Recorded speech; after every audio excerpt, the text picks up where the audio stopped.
रात के 2 बजे बज रहे थे। फोन की रिंग बजती है। 26 साल का रवि नींद से जाग बड़ा खुश होकर फोन को रिसीव करता है, क्योंकि उसकी नई नई गर्लफ्रेंड बिना टाइम देखे कभी भी उसको फोन कर देती है। फोन की दूसरी तरफ से आवाज आती है, जन्मदिन मुबारक हो बेटा। आज मेरा बेटा पूरे 26 साल का हो गया है। मैं बहुत खुश हूँ। माँ की आवाज सुनते ही रवि के चेहरे के एक्सप्रेशन बदल जाते हैं। वो गुस्से में बोलता है, माँ तुझे समझ नहीं आता क्या? इतनी सी बात के लिए मेरी नींद खराब कर दी। यह बात तो तू मुझे सुबह भी बोल सकती थी। इतना कहकर वह फोन काट देता। थोड़ी देर बाद फिर से फोन की रिंग बजती है। रवि फिर से फोन उठाता है और इस बार फोन पर पापा होते हैं। रवि इस बार आराम से बात करता है। थैंक यू पापा, आपने मुझे बर्थडे विश करने के लिए फोन किया, वो भी इतनी रात को। पापा कहते हैं, नहीं बेटा, मैंने तुम्हें मुबारकबाद देने के लिए नहीं, बल्कि ये बताने के लिए फोन किया है कि तुम्हारी माँ बिल्कुल पागल है। वो इतनी पागल है कि पिछले 1 महीने से मुझे हर दिन तेरा बर्थडे याद दिलाते आ रही है। वो इतनी पागल है कि तू हमसे सैकड़ों किलोमीटर दूर है, फिर भी उसने यहाँ पर खुद अपने हाथों से तेरे लिए केक बनाया है। ऊपर से ये जिद कर बैठी है कि जब तक तुझे विश नहीं कर देती, तब तक न खुद खाना खाएगी न मुझे खाने देगी। रवि सब ध्यान से सुन रहा था, और उसे ये महसूस भी हो रहा था कि उसने अपनी माँ को फॉर ग्रांटेड ले लिया था। वो बोला, नहीं पापा, माँ बिल्कुल पागल नहीं है। पापा कहते हैं, नहीं बेटा, तू अपनी माँ के पागलपन को नहीं जानता, मैं जानता हूँ।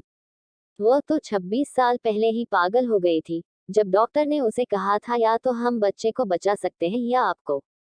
उसने बिना एक सेकंड भी सोचे बच्चे को बचाने का फैसला ले लिया, और मुझे भी कसम देकर उस फॉर्म पर साइन करने के लिए मना लिया था, जिस पर लिखा था उसकी जिंदगी इस ऑपरेशन से खतरे में, और अगर उसे कुछ होता है तो उसके जिम्मेदार डॉक्टर नहीं होंगे।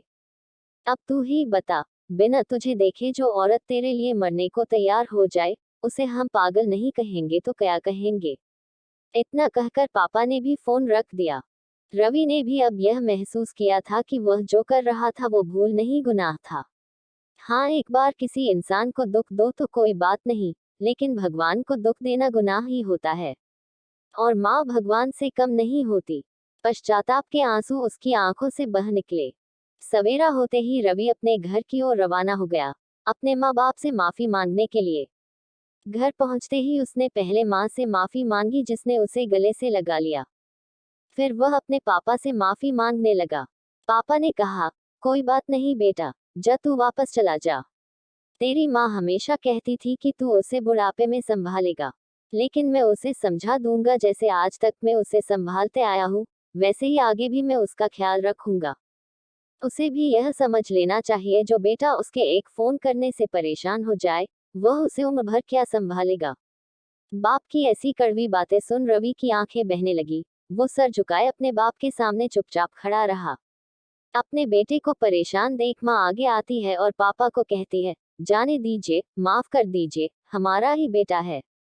माँ की ममता का मोल ना कोई लगा पाया था, ना कोई लगा पाएगा।